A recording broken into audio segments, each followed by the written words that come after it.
Next है relation and function की first exercise. First exercise है सेकंड ए। इसमें हमारे पास पहला क्वेश्चन है, इफ ए है is equals to A B C और बी है P Q, so we have to find B cross A. B cross A कैसे फाइंड करेंगे? अच्छा, उन्होंने क्या पूछा है? ए क्रॉस बी नहीं पूछा है, बी क्रॉस ए पूछा है। और बी क्रॉस ए हमारे पास क्या है? कार्टेशियन प्रोडक्ट है बी एंड ए की। ओके, कार्टेशियन प्रोडक्ट क्या बनाता है? एक सेट बनाता है। कैसा सेट बनाता है? ऐसा सेट जिसमें सारे एलिमेंट्स ऑर्डर्ड पेयर होते हैं। अब ऑर्डर्ड पेयर में क्या था? ऑर्डर मैटर करता था। अगर ऑर्डर मैटर करता है तो इसमें जितने भी एलिमेंट्स आएंगे उसमें पहले प्लेस पे किसके एलिमेंट्स होंगे? बी के, और दूसरे प्लेस पे किसके एलिमेंट्स होंगे? ए के। ठीक है। अच्छा, अब यहाँ पर हमने पहले ए और बी दोनों लिख लिए, डिफाइन कर लिए क्या क्या है। उसके बाद हम और कार्टेशियन प्रोडक्ट बनाएंगे। कार्टेशियन प्रोडक्ट के लिए बी क्रॉस ए कैसे फाइंड करेंगे? सबसे पहले बी के एलिमेंट को कंबाइन करेंगे। पहले पोजीशन पे किसका एलिमेंट होना चाहिए? बी का। तो पी को कंबाइन करेंगे ए के एलिमेंट्स के साथ। तो पी को सबसे पहले कंबाइन किया ए के साथ, तो पी ए। देन पी को कंबाइन किया बी के साथ, पी बी। देन पी को कंबाइन किया सी के साथ, पी सी। ठीक है। अच्छा, सिमिलरली यहाँ पर कोई एलिमेंट नहीं है तो हम कहाँ पर शिफ्ट होंगे? क्यू पर। ठीक है। तो क्यू को सबसे पहले ए के साथ, then Q B, then Q C. ठीक है। इस तरह से एक सेट बनेगा। B cross A is equals to P A, P B, P C. Similarly Q A, Q B, Q C. ठीक है। बहुत इजी है, इसके सिमिलर क्वेश्चंस हैं और वो आप लोग इजीली कर सकते हो। ओके, नेक्स्ट है हमारे पास find X and Y if X plus 1 and Y minus 2 is equals to 3,1।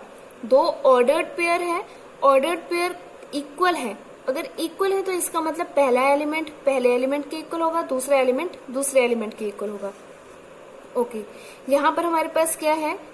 x plus 1 is equals to 3 होगा। क्यों? क्योंकि आप लोगों ने सेट थ्योरी में पढ़ा है, by the equality of set कोई भी दो सेट हो या फिर ऑर्डर्ड पेयर हो वो इक्वल कब होंगे? अगर पहले सेट का पहला एलिमेंट दूसरे सेट के दूसरे एलिमेंट के इक्वल हो। ये सेट नहीं है, ये ऑर्डर्ड पेयर है, बट ऑर्डर्ड पेयर में भी इक्वालिटी फॉलो होती है। तो वहां पर क्या होगा? पहला एलिमेंट जो पहली पोजीशन पर है वो दूसरे ऑर्डर्ड पेयर की पहली पोजीशन के एलिमेंट के इक्वल होगा। तो यहाँ पर क्या आ गया?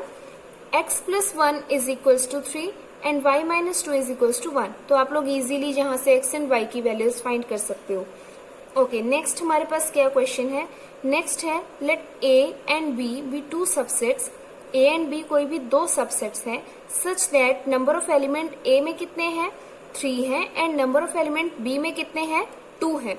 If x1, y2, z1 are in Cartesian product, अगर a क्रॉस b में ये एलिमेंट्स बिलोंग कर रहे हैं। ठीक है। अगर a क्रॉस b में ये एलिमेंट्स है x1, y2, z1, तो हमारे पास a एंड b क्या होंगे? हमें ये डिफाइन करना है कि a एंड b क्या होंगे। ओके, a का ऑर्डर दे दिया, b का ऑर्डर दे दिया और कार्टेशियन प्रोडक्ट के एलिमेंट्स दे दिए। कार्टेशियन प्रोडक्ट में हमें क्या पता चल रहा है? अगर a पहले है तो जितनी भी पहली पोजीशन के एलिमेंट्स होंगे किसके होंगे? a के हैं, और जितनी भी दूसरी पोजीशन के एलिमेंट्स होंगे किसके होंगे? b के होंगे। ठीक है। तो इसको सॉल्व करने के लिए पहले डिफाइन कर लेते हैं कि a में कौन कौन से एलिमेंट्स बिलोंग कर सकते हैं? x, y एंड z, क्योंकि ये पहली पोजीशन पे है और कार्टेशियन प्रोडक्ट में a पहली पोजीशन पे है। तो हमारे पास क्या आ गया? x, y एंड z कहाँ पर बिलोंग करेंगे? a में। और b में क्या बिलोंग करेंगे? 1, 2 एंड 1। ठीक है। सिंपल पहले इसको लिख लेते हैं। लिखने के लिए बिलोंग्स टू का एक सिंबल यूज करेंगे। ये आप लोगों ने पढ़ा होगा, ई टाइप एक सिंबल है, इसको हम रीड करते हैं बिलोंग्स टू। ठीक है। तो यहाँ पर हमारे पास आ गया x, y एंड z कहाँ पे बिलोंग कर गए? a में, और 1, 2 एंड 1 किस में बिलोंग कर गए? b में। ठीक है। अच्छा, अब हमने क्या पढ़ा था कि हमारे पास जो a सेट है उसमें कितने एलिमेंट्स हैं? 3 एलिमेंट्स हैं। b में कितने हैं? 2 एलिमेंट्स हैं। ठीक है। तो सिंपल a में कितने एलिमेंट्स हैं? 3, b में है 2 एलिमेंट्स। तो इसका मतलब है यहाँ पर हमारे पास आ गया x, y and z। a के एलिमेंट्स कौन से हो गए? x, y एंड z, और b के एलिमेंट्स क्या हो गए? 1 एंड 2। यहाँ पर दोबारा हम 1 को नहीं लिखेंगे बिकॉज किसी भी सेट में हम किसी भी एलिमेंट को रिपीट नहीं करते। रिपीट करने से कोई फर्क नहीं पड़ता, वो सेम ही सेट रहता है। ठीक है। तो हम 1 को 2 बार नहीं लिखेंगे, सिर्फ एक बार ही लिखेंगे। तो हम इजीली डिफाइन कर सकते हैं ए एंड बी क्या है, इसमें कोई प्रॉब्लम नहीं है। ओके, तो नेक्स्ट क्वेश्चन देखते हैं। नेक्स्ट है the Cartesian product A cross A has 9 elements. Cartesian product A cross ए, अच्छा अब सेट किसके साथ कार्टेशियन प्रोडक्ट में, अपने ही साथ कार्टेशियन प्रोडक्ट में है, ठीक है। इसमें 9 एलिमेंट्स हैं जिसमें हमारे पास 2 एलिमेंट्स गिवन है, ठीक है। उनकी कार्टेशियन प्रोडक्ट के 2 एलिमेंट्स गिवन है, कौन कौन से, -1 0 एंड 1 0। ये 2 एलिमेंट्स है जो हमें गिवन है। इससे हमें क्या फाइंड करना है, हमें ए फाइंड करना है। ए कैसे फाइंड करेंगे, सिंपल, पहले तो ऑर्डर किसका दिया है, कार्टेशियन प्रोडक्ट का ऑर्डर दिया है, कंफ्यूज नहीं होना है, ए का ऑर्डर नहीं दिया है, कार्टेशियन प्रोडक्ट का। ओके, कार्टेशियन प्रोडक्ट का ऑर्डर हम कैसे फाइंड कर सकते हैं, n of A cross A, number of elements in A cross A is equals to number of elements in A multiply by number of elements in A, ठीक है। अगर जहां बी होता तो यहाँ पर हम बी लिखते, ठीक। ओके, तो n of A into n of A किसके इक्वल आ गया, एन ऑफ ए का स्क्वायर आ गया, ठीक है। अच्छा, अब एन ऑफ ए का स्क्वायर अकॉर्डिंग टू गिवन हमें किसके इक्वल दिया है, 9 के इक्वल दिया है। तो 9 हमारे पास स्क्वायर सॉल्व करके आ जाएगा, by taking square root on both side we get 3। यहाँ पर हमने प्लस माइनस नहीं यूज किया है, बिकॉज माइनस में तो कभी भी नंबर ऑफ एलिमेंट्स नहीं ना आ सकते, कभी भी नंबर ऑफ एलिमेंट्स नेगेटिव नहीं हो सकते, हमेशा पॉजिटिव होंगे। तो फिर n of A, number of elements in A क्या होंगे, 3 हो गए। अच्छा, अब इसके बाद हमें क्या दिया हुआ है, -1 0 एंड 0 1 बिलोंग करें ए क्रॉस ए में। अगर ये ए क्रॉस ए में बिलोंग कर रहे तो पहला एलिमेंट किसका होगा, ए का, और दूसरा एलिमेंट किसका होगा, ए का, क्योंकि ए एंड ए ही है, कोई और सेट नहीं है। तो -1 कहाँ बिलोंग करेगा, ए में, 0 कहाँ बिलोंग करेगा, वो भी ए में, ये 0 कहाँ बिलोंग करेगा, ए में, ये 1 कहाँ बिलोंग करेगा, ए में, ठीक है। तो हमारे पास कितने एलिमेंट्स आ गए ए के, -1 0 0 1, क्योंकि सेट में हम कोई भी एलिमेंट रिपीट नहीं करते हैं। तो ये हमारे पास क्या आ गया, -1 0 एंड 1 बिलोंग कर गए ए में। एंड क्या दिया हुआ है, number of elements in A क्या है, 3 है। तो तीनों के तीनों एलिमेंट्स हमारे पास आ गए -1 0, तो ए को हम इजीली डिफाइन कर सकते हैं। ओके, तो नेक्स्ट क्वेश्चन है, इफ ए हमारे पास सेट है -1 एंड 1 और बी ए ही सेट है और हमें फाइंड करना है ए क्रॉस ए, तो कैसे फाइंड करेंगे, ठीक है। ये भी बहुत सिंपल है, बट बच्चों को इसे फाइंड करना थोड़ा डिफिकल्ट लगता है, बट बहुत सिंपल है। जस्ट हमने क्या करना है, ए सेट को डिफाइन किया, -1 एंड 1 आ गया, ठीक है। अच्छा, अब उसके बाद सबसे पहले हम सिंप्लीफाई करते हैं इन दो को, ठीक है। पहले ए क्रॉस ए को फाइंड करते हैं। तो ए क्रॉस ए के लिए हमने दोनों सेट्स को डिफाइन कर लिया, लिख लिया। कार्टेशियन प्रोडक्ट के लिए पहले ये वाला -1 इस -1 के साथ कंबाइन होगा, फिर ये -1 इस 1 के साथ, क्योंकि आगे कोई भी एलिमेंट नहीं है। देन हम शिफ्ट हो जाएंगे इस 1 पर, ये वाला 1 इस -1 के साथ और ये वाला 1 इस 1 के साथ, ठीक है। तो ए क्रॉस ए हमारे पास क्या आ गया, -1 -1 -1 1, ये +1 -1 +1 +1, ठीक है। ये हमने डिफाइन कर दिया। अच्छा, अब इसके बाद नेक्स्ट क्या आ गया, now we will define A cross A, क्योंकि हमने ये फाइंड कर लिया तो सिंपल सिर्फ एक ए के साथ कार्टेशियन प्रोडक्ट रहेगी। अब इस सेट की कार्टेशियन प्रोडक्ट हमें ए के साथ फाइंड करनी है। तो पहले पोजीशन पर एलिमेंट्स के नेम लिख लेते हैं। ये हमने डिफाइन कर लिया ए क्रॉस ए और यहाँ पर ए। अब ये कार्टेशियन प्रोडक्ट है तो इसमें ये जो ऑर्डर्ड पेयर है ये क्या हो जाएंगे, सिंपल एलिमेंट्स हो जाएंगे। तो ये वाला एलिमेंट सबसे पहले इसके साथ, फिर ये वाला एलिमेंट इसके साथ, ठीक है। तो ये क्या आ गया, -1 -1 अब यहाँ पर -1 1 ऑलरेडी है, ये किसके साथ कंबाइन होगा, पहले इस -1 के साथ, ठीक है।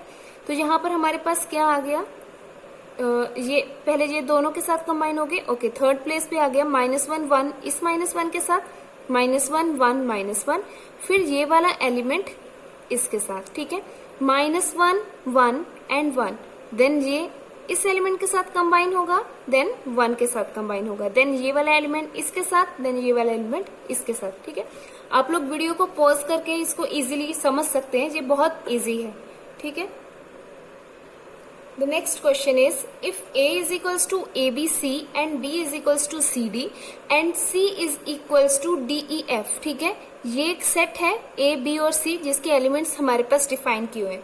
So we have to find A cross B union C, ठीक है। बी यूनियन सी क्या होता है आप लोगों ने इजीली देखा हुआ है, सेट थ्योरी में पढ़ा हुआ है। मैं यहाँ पर एक्सप्लेन नहीं करूंगी, यूनियन आपको पता होना चाहिए। अगर नहीं पता है तो मैं बता देती हूँ कि यूनियन में हम क्या लिखते हैं, सिंपल दो सेट के एलिमेंट को कंबाइन करके लिख देते हैं, ठीक है। वो मैं यहाँ पर बताऊंगी, इजिली समझ आ जाएगा। ओके, तो सबसे पहले हम क्या करेंगे, ब्रैकेट को सॉल्व करेंगे, ठीक है। ब्रैकेट में क्या था, बी यूनियन सी था, ठीक है। अच्छा, वैसे भी बोर्ड मास में जो हम सोल्व करते हैं मैथ्स में, बोर्ड मास को यूज करते हैं। बोर्ड मास में सबसे पहले बी आता है, बी का मतलब ब्रैकेट। तो सबसे पहले क्या सॉल्व करेंगे, ब्रैकेट सॉल्व करेंगे। ब्रैकेट में आ गया B union C. B union C में बी के एलिमेंट लिखे, देन सी के एलिमेंट लिखे, ठीक है। बी के element C D union D E F, ठीक है। यूनियन में क्या लिखते हैं, सारे एलिमेंट्स कंबाइन करके लिख देते हैं, ठीक है। तो यहाँ पर क्या आ गया, सी डी ई एफ। क्यों डी दो बार नहीं लिखा, क्यों, क्योंकि हमारे पास क्या है, सेट है। सेट में कभी भी किसी भी एलिमेंट को रिपीट नहीं करते, ठीक है, ओनली वंस लिखते हैं। तो हमारे पास ए और बी के एलिमेंट्स हमने कंबाइन करके लिख दिए, क्या आगे, C D E and F. Okay, अब इसकी हमें क्रॉस प्रोडक्ट लेना है ए के साथ। ए के एलिमेंट्स डिफाइन किए, ए बी सी, और क्रॉस प्रोडक्ट के साथ यूनियन के एलिमेंट्स लिखिए, ठीक है। तो इसमें हम क्या करेंगे, पहले इस सेट का एलिमेंट कंबाइन होगा इसके साथ, फिर ए कंबाइन होगा डी के साथ, फिर ई के साथ, देन एफ के साथ, ठीक है। सिमिलरली फिर बी की बारी आएगी, बी कंबाइन होगा सी के साथ, बी कंबाइन होगा डी के साथ, बी कंबाइन होगा ई के साथ, देन बी कंबाइन होगा एफ के साथ, ठीक है। आगे कोई एलिमेंट नहीं है तो हम कहाँ शिफ्ट होंगे, सी पे। सिमिलरली सी कंबाइन होगा सी के साथ, फिर डी के साथ, देन ई के साथ, और देन एफ के साथ, ठीक है। यहाँ पर मैंने एलिमेंट्स लिखे हैं A C, A D, A E, A F, B C, B D, B E, B F, C C, C D, C E, C F, ठीक है। ओके, ये क्वेश्चन भी बहुत सिंपल है, आप लोग इसके साथ के क्वेश्चंस बहुत इजीली समझ सकते हो और कर सकते हो। नेक्स्ट, उसी क्वेश्चन का नेक्स्ट पार्ट है A cross B intersection B cross C, ठीक है। A cross B again board मास के अकॉर्डिंग सबसे पहले हम ब्रैकेट सॉल्व करेंगे। सबसे पहले ए क्रॉस बी सॉल्व करते हैं, ठीक है। तो ए क्रॉस बी, ए की जगह पर ए के एलिमेंट्स लिखे, बी की जगह पर बी के एलिमेंट्स लिखे। हमारे पास क्या सेट बन गया, ए को कंबाइन किया सी के साथ, देन डी के साथ, देन बी को कंबाइन किया सी के साथ, देन डी के साथ, देन सी को कंबाइन किया सी एंड डी के साथ। ये हमारे पास इस तरह से डिफाइन हो गया। ओके, नेक्स्ट ब्रैकेट सॉल्व करेंगे बी क्रॉस सी। सिमिलरली बी के एलिमेंट्स लिखे, डी के एलिमेंट्स लिखे, सॉरी सी के एलिमेंट्स लिखे, और हमने बी क्रॉस सी को डिफाइन कर लिया, ठीक है। ये इजीली आप वीडियो पॉज करके देख सकते हो। ओके, नेक्स्ट हमने क्या किया, दोनों की जगह पर दोनों के एलिमेंट्स लिख दिए। ए क्रॉस बी की जगह पर ए क्रॉस बी, और बी क्रॉस सी की जगह पर बी क्रॉस सी, ठीक है। अच्छा, अब यहाँ पर देखो हमें क्या फाइंड करना है, इंटरसेक्शन। इंटरसेक्शन में कौन से एलिमेंट्स डिफाइन करते हैं, जो दोनों सेट्स में कॉमन हो। अब इन दोनों सेट्स में कॉमन एलिमेंट कौन सा है, यहाँ पर ए सी है बट यहाँ नहीं है, ए डी है बट यहाँ नहीं है, बी सी है बट यहाँ पे नहीं है, बी डी है, नो, सी सी है, यहाँ नहीं है, सी डी है, सी डी है यहाँ पे, यस सी डी है। तो इसका मतलब कॉमन एलिमेंट क्या आ गया, सी एंड डी, और कोई देखने की जरूरत ही नहीं है क्योंकि यहाँ पर एलिमेंट्स खत्म है, ठीक है। तो इंटरसेक्शन क्या आ गई, सिर्फ और सिर्फ C and D. Okay, next question है, नेक्स्ट थोड़ा सा ट्रिकी है और थोड़ा इंपॉर्टेंट भी है। अगर हमारे पास A is a subset of B है और C is a subset of D है, देन हमें क्या प्रूव करना है, A cross C is a subset of B cross D है। ओके, कैसे प्रूव करेंगे, सबसे पहले गिवन जो है वो लिख लेते हैं। गिवन है A is a subset of B and C is a subset of D. इसका क्या मतलब है, इसका मतलब है ए के जितने भी एलिमेंट्स है सारे के सारे कहाँ पर है, बी में है, और सी के जितने भी एलिमेंट्स है सारे के सारे डी में है, ठीक है, क्योंकि वो इसका सबसेट है। अच्छा, अब हमें क्या प्रूव करना है, प्रूव करना है A cross C is a subset of B cross D. हमेशा याद रखना, जब भी हमें किसी एक सेट को दूसरे का सबसेट प्रूव करना होता है तो हमें पहले सेट में से एक एलिमेंट चूज करना है, ठीक है। जो जिसको हमें सबसेट प्रूव करना है ना, वहां से एक एलिमेंट लेंगे, और अगर वो एलिमेंट दूसरे सेट में बिलोंग कर गया तो वो उसका सबसेट हो जाएगा, ठीक है। तो हम यहाँ पर प्रैक्टिकली करके दिखाती हूँ, फिर समझ आएगा। हमने क्या किया, क्योंकि हमें पता है ये क्या है, कार्टेशियन प्रोडक्ट है। कार्टेशियन प्रोडक्ट में कैसे एलिमेंट्स होते हैं, ऑर्डर्ड पेयर होते हैं। तो हमने एक ऑर्डर्ड पेयर टाइप का एलिमेंट ही चूज किया है। ऑर्डर्ड पेयर हमने अपनी तरफ से डिफाइन कर लिया एक एलिमेंट एक्स वाई, ठीक है, जैसे मैथ्स में हम सुपोज करते हैं उसी तरह से हमने सुपोज कर लिया है एक्स वाई एक एलिमेंट है ए क्रॉस सी का। अच्छा, अगर एक्स वाई एलिमेंट है ए क्रॉस सी का, तो इससे हमें क्या पता चल रहा है कि पहली प्लेस पे जो एलिमेंट है वो ए का होगा और दूसरी प्लेस पे जो एलिमेंट है वो सी का होगा। बस हमने सिंपल वो ही लिख दिया। बिलोंग्स टू का सिंबल लगाना है, एक्स बिलोंग कर गया ए में, वाई बिलोंग कर गया सी में, ठीक है। अच्छा, हमें यहाँ पर ध्यान रखना है कि हमें किसके इक्वल बनाना है इसको, एक्स वाई को कहाँ पे बिलोंग कराना है, बी क्रॉस डी में। तो हमें यहाँ पर बी क्रॉस डी लेकर आना पड़ेगा, ठीक है। तो बी एंड डी डिफाइन होने चाहिए। अब यहाँ पे गिवन क्या है, ए जो है सबसेट है बी का, इसका मतलब ए के जितने भी एलिमेंट्स है सारे कहाँ पर है, बी में है। अगर x a में बिलोंग कर रहा है तो x सिमिलरली कहाँ बिलोंग करेगा, b में। क्यों? क्योंकि a जो है b का सबसेट है। तो हम लिख सकते हैं x बिलोंग कर रहा है b में, और सिमिलरली c किसका सबसेट है, d का सबसेट है। तो इसका मतलब c में जितने भी एलिमेंट होंगे सबको कहाँ बिलोंग करना पड़ेगा, कहाँ जाना पड़ेगा, d में। तो इसका मतलब y कहाँ पे बिलोंग कर रहा है, d सेट में बिलोंग कर रहा है, ठीक है। तो अगर हम इसका एक कार्टेशियन प्रोडक्ट ले लें, ठीक है, b और d का कार्टेशियन प्रोडक्ट लें, तो x y इसमें बिलोंग करेगा, यस करेगा। क्यों? क्योंकि वो b का एलिमेंट है x और y क्या है, d का एलिमेंट है। तो पहले प्लेस पर अगर x लिखा है और दूसरे प्लेस पे y लिखा है, तो ये जो एलिमेंट बना है ये कहाँ बिलोंग करेगा, b क्रॉस d में। यही हमें प्रूव करना था। हमने किसका एक एलिमेंट लिया था, a क्रॉस c का। एक्स वाई ए क्रॉस सी का एलिमेंट था जो कहाँ पर बिलोंग कर गया, बी क्रॉस डी में। एक्स वाई तो हमने रैंडमली चूज किया था। इसका मतलब अगर हम कोई भी एलिमेंट के लिए देखें तो वो कहाँ पर बिलोंग करेंगे, बी क्रॉस डी में ही बिलोंग करेंगे। तो इसका मतलब इसका जितने भी एलिमेंट हम देखेंगे वो कहाँ पर बिलोंग करके, बी क्रॉस डी में। तो इसका मतलब इसके सारे एलिमेंट कहाँ पर है, बी क्रॉस डी में है। तो ए क्रॉस सी किसका सबसेट हो जाएगा, बी क्रॉस डी का सबसेट हो जाएगा, ठीक है। Since X Y is an element of A cross C का एलिमेंट था और वो कहाँ पर बिलोंग कर गया, बी क्रॉस डी में। तो इसका मतलब A cross C is a subset of B cross D, ठीक है। ओके, नेक्स्ट क्वेश्चन है, थोड़ा सा लेंथी होगा बट बहुत इजी है। क्या हमें दिया है, for any 3 sets A B and C, कोई भी 3 सेट्स हैं, उसमें हमें क्या प्रूव करना है, A minus B cross C is equals to A cross C minus B cross C, ठीक है। ये तो हमें पता है कि होगा इक्वल, बट हमें इसे प्रूव करना है। ओके, जब मैंने क्या बताया था, सबसेट, अगर हमें सबसेट प्रूव करना हो तो एक सेट का एलिमेंट दूसरे सेट में बिलोंग कराना पड़ता है। अच्छा, अब हमें क्या करना है, इक्वल प्रूव कराना है।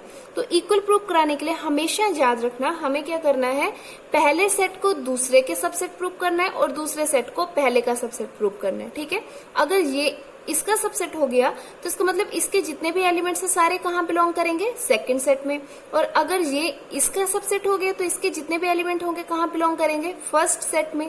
तो हम सबसे पहले क्या प्रूव करते हैं, firstly we will prove A minus B cross C is a subset of A cross C minus B cross C, ठीक है। अच्छा, अब सबसेट के लिए सिमिलरली जैसे पिछले क्वेश्चन में किया था वैसे ही करेंगे। इसका एक एलिमेंट लेंगे, इसमें बिलोंग कराएंगे, ठीक है। अच्छा, ये हमें पता चल रहा है ए माइनस बी क्या है। ए माइनस बी क्या होता है, अगर हमारे पास सपोज कर लो ए कोई भी सेट है 1 2 3 एंड 4 एंड बी कोई भी सेट है 4 5 7 2, ठीक है। ये वैसे तो सेट थ्योरी में पढ़ा होगा बट मैं यहाँ पर थोड़ा सा डिफाइन कर दूं। ए माइनस बी, ए माइनस बी में कैसे एलिमेंट्स होंगे, हमें ऐसे नहीं करना, सिंपल क्या करना, ऐसे नहीं करना कि 1 minus 4 2 minus 5 and all, no. Minus का मतलब यहाँ पर क्या है, हमारे पास सिंपल 1 2 3 4 एलिमेंट्स हैं, इसमें से जितने भी एलिमेंट बी में हैं वो सबको हमें डिलीट कर देना है। जैसे बी और ए में कोई कॉमन एलिमेंट है, यस, कौन सा, 4, तो 4 को हमें डिलीट कर देना है। और कौन सा एलिमेंट कॉमन है, 5 है, नो। 7 है, नो। 2 है, तो 2 को हमें क्या करना है, डिलीट कर देना है। और एलिमेंट्स किसके लिखने हैं, जो पहले सेट लिखा हुआ है उसके एलिमेंट लिखने हैं। कौन कौन से एलिमेंट्स बच गए, 1 एंड 3, तो ये किसके इक्वल आ जाएगा, 1 एंड 3। इसको हम वेन डायग्राम की हेल्प से भी समझ सकते हैं। जैसे ये हमारे पास है ए और ये हमारे पास है सेट बी। ए में कौन कौन से एलिमेंट है, 1 2 3 4। बी में कौन कौन से एलिमेंट है, 4 5 7 एंड 2, ठीक है। हमें माइनस करना है a minus B, A set में से b के एलिमेंट्स को रिमूव कर देना है या डिलीट कर देना है। कौन से एलिमेंट बच गए?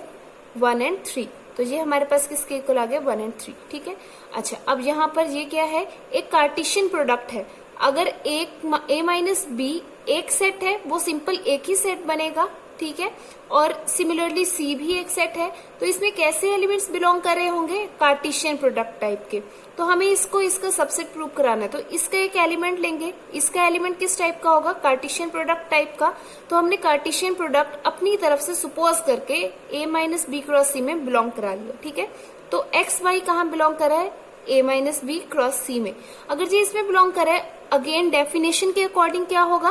पहला एलिमेंट पहले सेट में बिलोंग करेगा, दूसरा एलिमेंट दूसरे सेट में बिलोंग करेगा। तो x कहाँ पे बिलोंग कर गया? a माइनस बी में, ठीक है। कंफ्यूज नहीं होना है, सिर्फ a में नहीं बिलोंग करेगा, a माइनस बी में बिलोंग करेगा। ओके, तो a माइनस बी में बिलोंग कर गया x और c में बिलोंग किया y। अगर x बिलोंग करे a माइनस बी में, तो इससे हमें क्या समझ आ रहा है? यहाँ पर हमने देखा था कि a माइनस बी में सिर्फ वो ही एलिमेंट बचेंगे जो b में नहीं है बट a में है, ठीक है। सिर्फ वही एलिमेंट है जो a में तो है बट b में नहीं है। अगर x बिलोंग कर रहा है a माइनस बी में, तो इसका मतलब क्या है? x a में तो है बट b में नहीं है, ठीक है। तो हमने इसको सिमिलरली लिख लिया, x a में बिलोंग कर रहा है बट x b में बिलोंग नहीं कर रहा है। और इसको हमें एज इट इज यहाँ पर नोट करना है साथ में, y belongs to c। Okay, हमें किसके इक्वल बनाना है? ये जो राइट हैंड साइड में प्रूव करना है ना, ये याद रखना है, a cross B minus B cross C के इक्वल बनाना है। तो इसका मतलब कोई एक एलिमेंट होगा जो a क्रॉस सी में तो बिलोंग करेगा बट b क्रॉस सी में बिलोंग ना करे, ठीक है। b क्रॉस सी में b में बिलोंग ना करे। कौन सा b में बिलोंग नहीं कर रहा है? x बिलोंग नहीं कर रहा है, ठीक है। a क्रॉस सी, अब हम a और c को कंबाइन करने की ट्राई करते हैं, ठीक है। a में क्या बिलोंग कर रहा है? a में x बिलोंग कर रहा है, c में क्या बिलोंग कर रहा है? y बिलोंग कर रहा है। अगर कार्टेशियन प्रोडक्ट देखें x कोमा y, x का पहला एलिमेंट, x किसका है? पहला एलिमेंट है a का, y किसका एलिमेंट है? c का। तो x y कहाँ पर जाएगा? a क्रॉस c की कार्टेशियन प्रोडक्ट में जाएगा। क्यों? क्योंकि पहला एलिमेंट a का है, दूसरा एलिमेंट c का है। हम इसे क्यों लेकर आए? क्योंकि हमें इसको इसके इक्वल प्रूव करवाना था। हमें x कोमा y को a cross C minus B cross c में प्रूव कराना था, ठीक है। इसीलिए हमने यहाँ पर a और c को कंबाइन किया और b को हटा दिया। अच्छा, अब हमारे पास तो सिर्फ ये पहले एलिमेंट बना, ये पूरा बनाना है। तो इसके लिए क्या करेंगे? हमें यहाँ पर भी प्रूव करवाना है कि ये इसमें बिलोंग नहीं कर रहा। तभी तो माइनस में बिलोंग कर रहा है ना, क्योंकि सेकंड सेट में बिलोंग नहीं कर रहा और पहले सेट में बिलोंग कर रहा है। तो उसके लिए also x y b cross c में बिलोंग नहीं कर सकता। क्यों नहीं कर सकता? क्योंकि पहला एलिमेंट जब बी में नहीं बिलोंग कर रहा, एक्स जब बी में बिलोंग ही नहीं कर रहा, तो वो कार्टेशियन प्रोडक्ट में कैसे बिलोंग कर सकता है, ठीक है। तो क्यों? क्योंकि x does not belongs to b। तो इसका मतलब क्या हो गया? हम लिख सकते हैं x y b cross c में तो नहीं बिलोंग करा, बट कहाँ पे बिलोंग करा है? ए क्रॉस सी में। तो जब ए क्रॉस सी में से बी क्रॉस सी के एलिमेंट माइनस करेंगे तो हमारे पास उसमें एक्स वाई बिलोंग करेगा। यस। अब एक्स वाई किसका एलिमेंट था? एक्स वाई तो इसका एलिमेंट था ए माइनस बी क्रॉस सी का। किसमें बिलोंग कर गया? ए क्रॉस सी माइनस बी क्रॉस सी में। तो इसका मतलब ये